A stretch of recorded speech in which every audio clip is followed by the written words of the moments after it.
Magandang araw guys. Tayo ay magpapalit ng mga fittings nitong Jetmatic. Kasi ito mga tumatagas na, sira na guys. Marami ng tagas, kaya may na yung pressure ng ating Jetmatic. Papalit lang tayo ng fittings yung binili natin guys. Vertical check valve, saka itong full valve guys.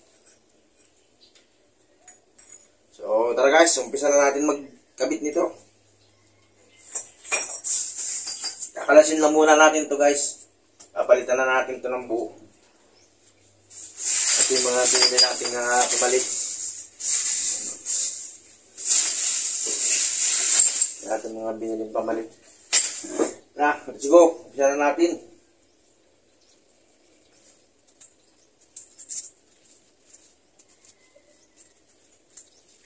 Ng tagas kaya magpapalit ito. Pinalihan na ng goma. Plastic lang kasi ito guys. PVC lang yung kinabit natin muna. Ay magpapalit tayo. GI na yung gagamitin natin. Tubo na. GI tubo. Kalasin lang natin guys. GI tubo.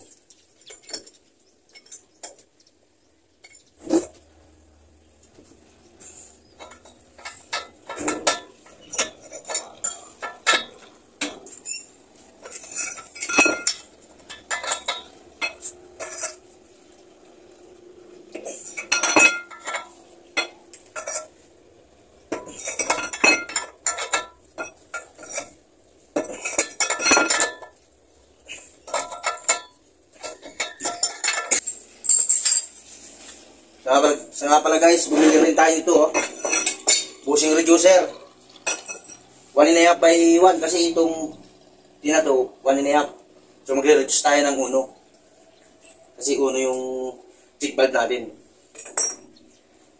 Titiplon lang natin guys. Hindi pwedeng, dapat laging nakatiplon.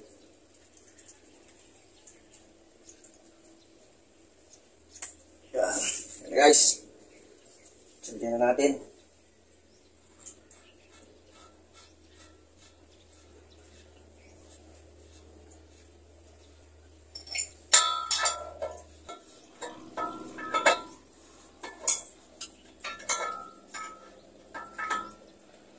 So nakabit na natin yung bushing reducer guys. Sunod natin yung nipli na 1. Tawag dito ay nipli, 1 GI. 2 inches guys. Okay. Lagyan din natin ng teflon.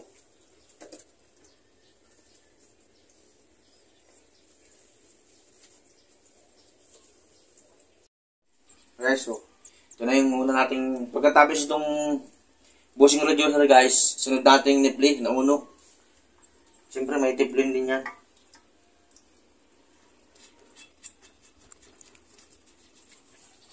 Ipitin lang natin guys. Gamit mo natin yung labi tubo.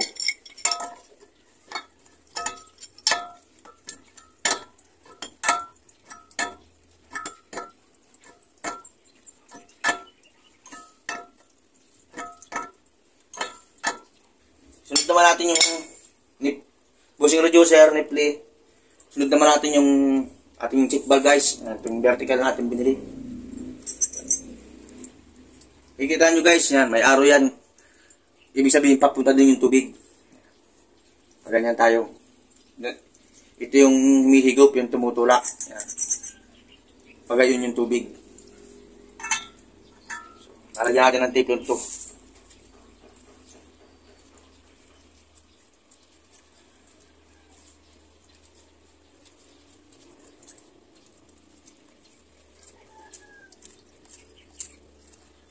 Kailangan hindi tayo magkakamali ng pagkabit.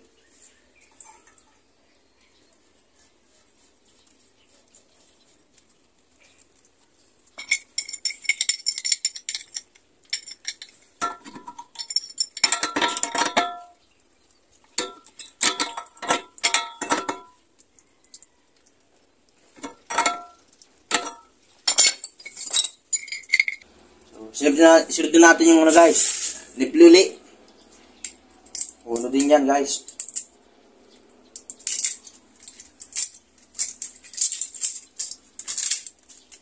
So, siyempre, teflon din natin guys. Ito na yung kinabit natin guys kasi pag yung plastic kasi mabilis lang nababasag pag sobrang lakas ng tubig ng buga ng tubig. Nababasag siya. Napuputol kaya ito na yung ginamit natin. Tubo na GI.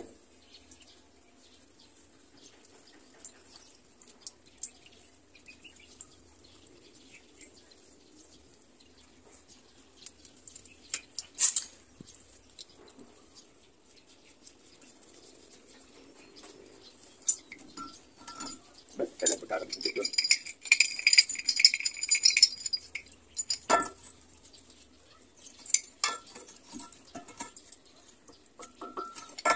So, ang isusunod naman natin guys, itong ano, ito naman guys, yun yung patinti. Na uno rin yung size nito guys.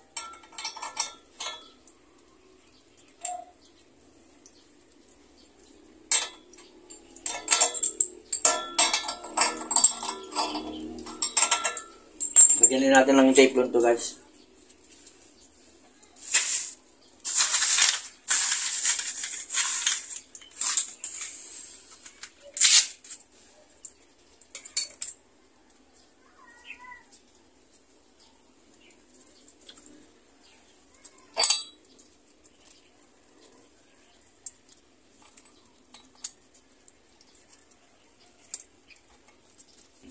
Ito guys, yun yung patinti na.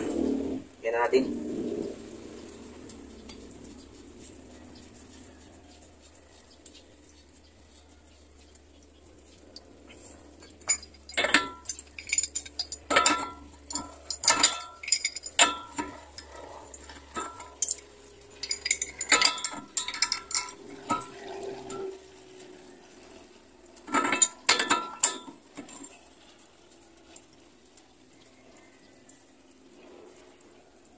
So, dito naman tayo sa motor, guys. Hindi na tayo magre-reduce dito, guys, kasi ito, uno. Uno na yung size nito, kaya bumili na tayo ng uno.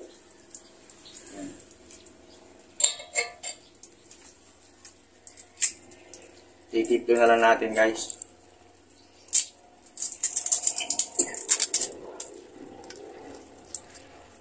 Sukat na sukat.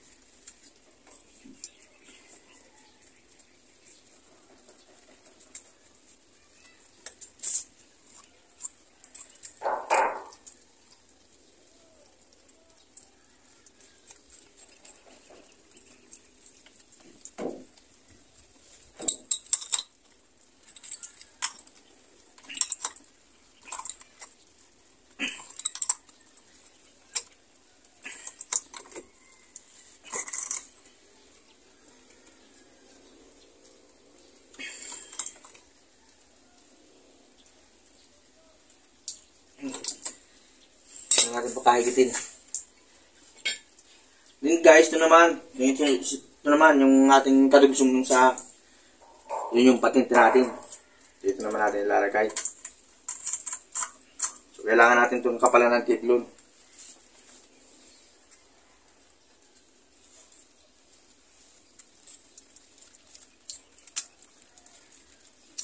So ito naman tatry natin guys yung ating kabila.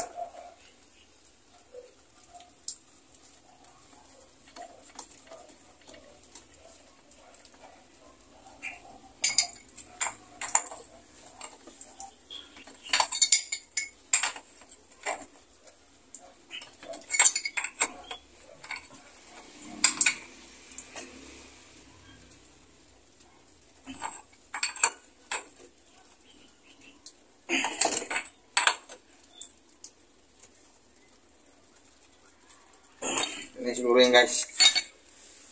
Ngayon, i-check na natin. Ito yung thread niya para magdugsong. Papantay lang natin guys. So, kailangan din guys natin doon lagyan ng teflon. Yung sa dugsungan niya para hindi masyadong tatagas talaga yung tubig.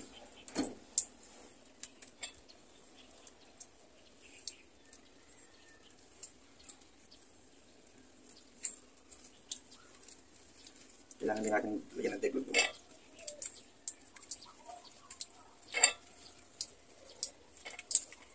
So guys, na-install na natin, natapos na natin to. Ngayon naman, dito naman tayo guys, magre-reduce tayo ng 3/4. Gagawin natin itong 3/4 papunta dito sa tangki. Ito guys, so, ito yung bushing reducer natin, 1/3/4. May teflon na rin siya guys. Lalagyan na natin. Re-reduce natin siya ng 3/4. Hindi na pumasok.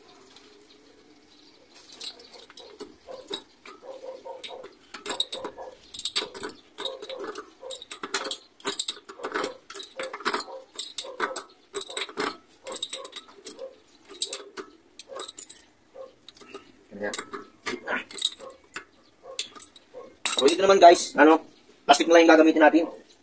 Yung mga PVC tayo dito. Ito na lang yung gagamitin natin. PVC na lang. So maglalagay lang tayo dito ng mill adapter 3/4. Lagyan din natin ng teflon.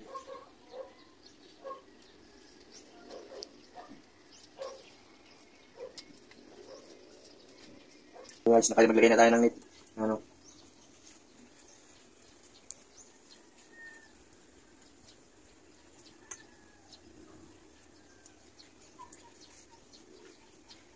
I-reduce natin ng teflon guys.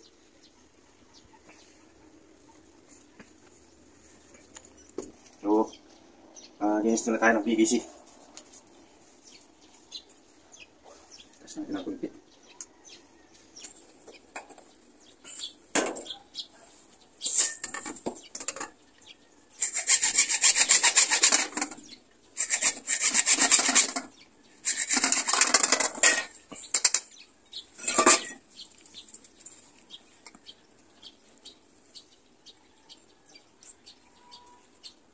Lalo nakataas, no? Hindi masyadong mataas.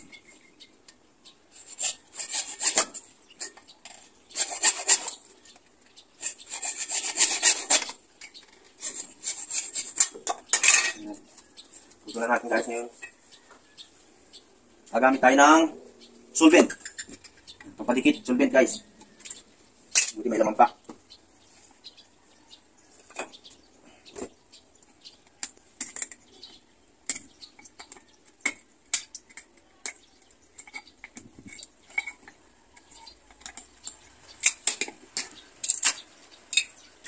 Gamitan na natin ng solvent guys para madikit,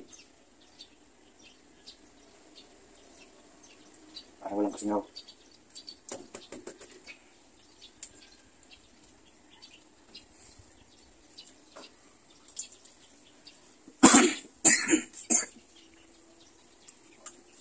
Gagamit din tayo ng elbow guys. Ayan.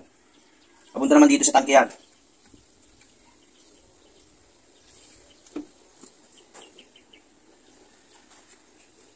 Lagyan din natin ng teflon.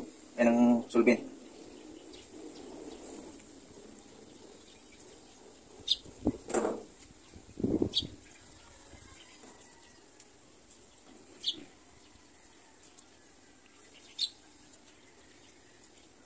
Patikasin na natin ng kunti guys.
na guys. Gamit na natin dito. Gamit tayo ng sulpig.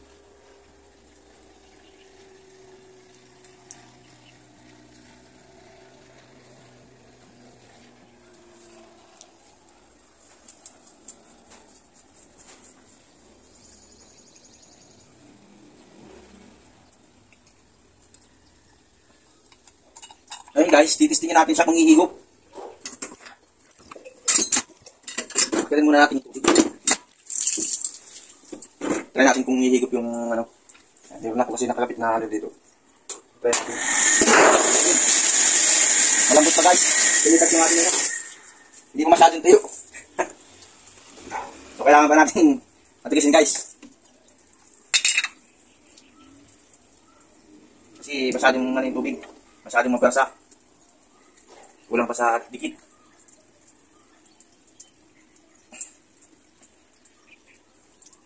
Patuloyin muna natin to guys. Ito lang ang problema dito sa mga plastic. Pag hindi masyadong madikit, nadadala sila ng ano, ng pressure ng tubig, yung lakas ba ng tubig. So guys, ngayon, nakikabit na natin itong full valve. So itatry natin kung talagang higop siya ng tubig. So makakahigop na. Kanina kasi lumipad eh. Ngayon, try natin. So guys, yan. Nakakapansin nyo, nakakahigop ko. Higop na siya ng tubig. So okay yung ginawa natin. So ngayon guys, papupuntahin natin yung dito sa tangkid. Ilis na natin yung sa tangkid. So yan na guys, oh. Natapos na natin ikabit yung ating panibagong pag-install ng Ditmatic. Connect na rin siya guys sa tangkid. So pinandar lang natin guys kasi marami pa nito niyan. May mga buhangin pang lumalabas oh. Nag-agas muna natin yung tubig. Then na natin guys luminaw yan para pag luminaw na saka natin pupunin yung tangkid. Kaya alam muna natin guys. So natapos ko na guys palitan. Wala nang katagas-tagas yan guys. Pansin nyo wala na siyang tumatagas. Kahit dito wala na. So yan lang guys. Thank you for watching. Bye bye.